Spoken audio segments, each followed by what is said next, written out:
All champions have discipline. When others choose to stop, you don't stop for anything.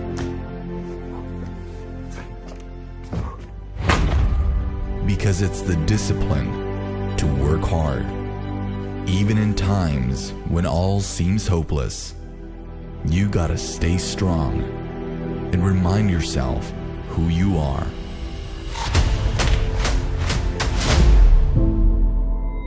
Remain disciplined, and your time will come.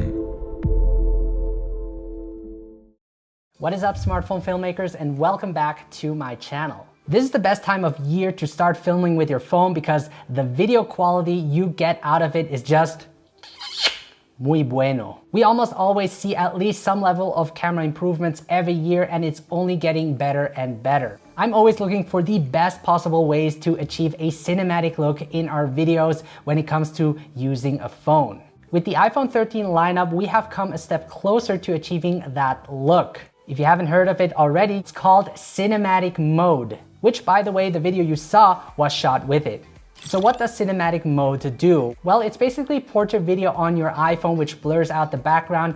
That creates what is called a bokeh or depth of field effect. This makes your video look more dynamic and helps isolate the subject, allowing the viewer to focus their attention on what's important. By the way, this talking head video you're seeing right now is shot on the iPhone 13 Pro Max using cinematic mode. For those that don't have the iPhone 13 Pro Max, don't worry, you can still achieve a blurry background with your iPhone. I will leave links in the video description below for you to check out. Before the launch of cinematic mode, the process of achieving a blurry background wasn't easy. You either had the method to download a third-party app like Focus Live or ProTake app, but these come with a lot of imperfections, or use the method of buying a DOF adapter, which can be quite costly and you aren't as flexible when shooting. I'm not saying that cinematic mode is perfect, but from my user experience, it's more advanced and overall gives you a better quality of depth of field. The footage looks convincing, it does a great job of processing the image in real time,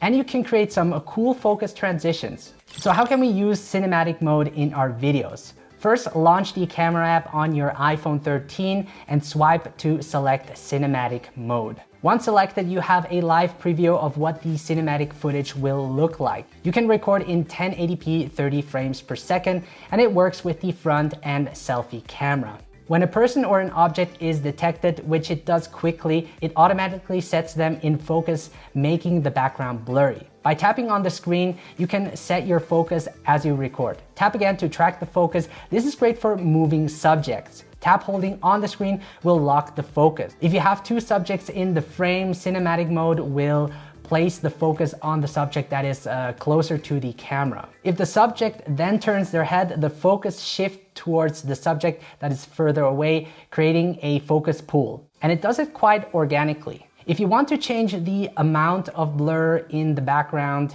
you can tap one of the symbols in the top right-hand corner. A slider will appear at the bottom where you can change the blur amount between 2 for very blurry and 16 for less blurry. I suggest you keep the blur amount between f5 and f8 to get a more natural looking shallow depth of field. There is also a hidden menu when tapping the arrow to the left. The +- symbol allows you to adjust your exposure to make your videos brighter or darker. I would generally turn down the exposure to a -1 because the cinematic mode tends to overexpose the image most of the time. The lighting bolt allows you to turn on or off the flashlight for additional light. Keep in mind that cinematic mode works well in good lit environments. You can also use the wide or telephoto lens by tapping on the 1x button. However, the ultra wide lens is not available in cinematic mode. A good way to save time is to preserve the camera settings when using cinematic mode.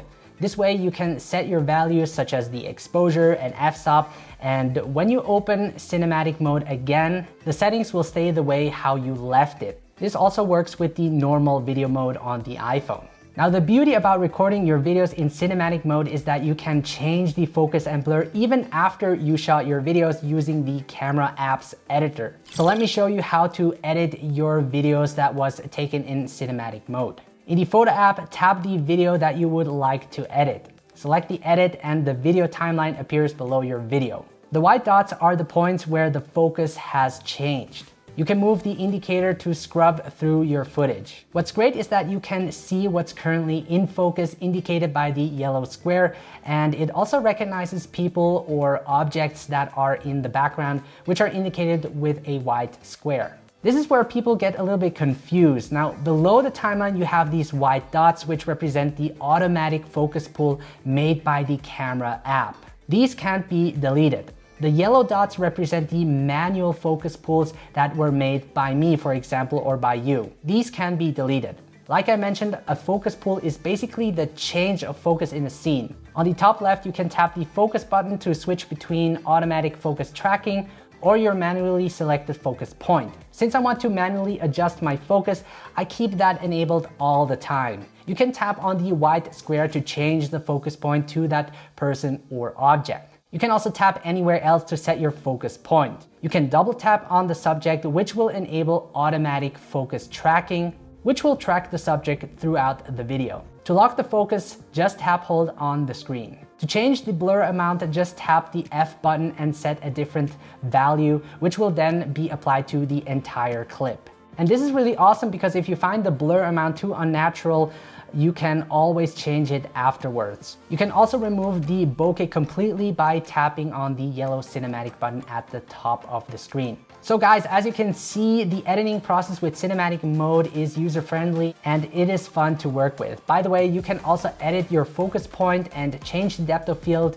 using other editing tools such as iMovie or Final Cut Pro, which is really exciting. Cinematic mode isn't perfect, but the quality of depth of field you get out of it is truly amazing, and it is getting closer to taking over the jobs of DSLRs. Yes, yes! I'm gonna throw my Sony a7S III right off my balcony. Say goodbye, Sony a7.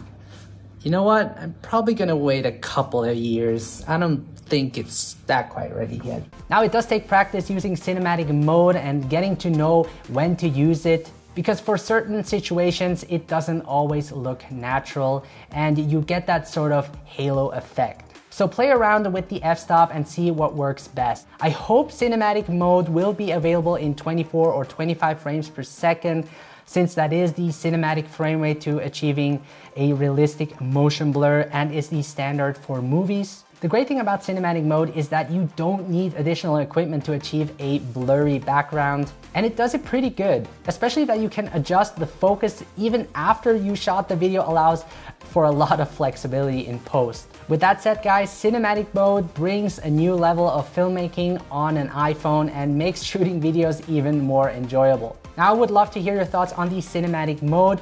Would you use it in your daily videos? Let me know in the comment section below. Now, if you're new to my channel, make sure to subscribe, as this will help the both of us. If you're new to smartphone filmmaking, I got a free guide that will help you get started making quality videos with your phone. Now, one of the best ways to learn is to join the smartphone filmmaking community on Facebook that I created, where you can share your work and get feedback from others. Thank you guys for watching, stay mobile, and I will see you in the next video.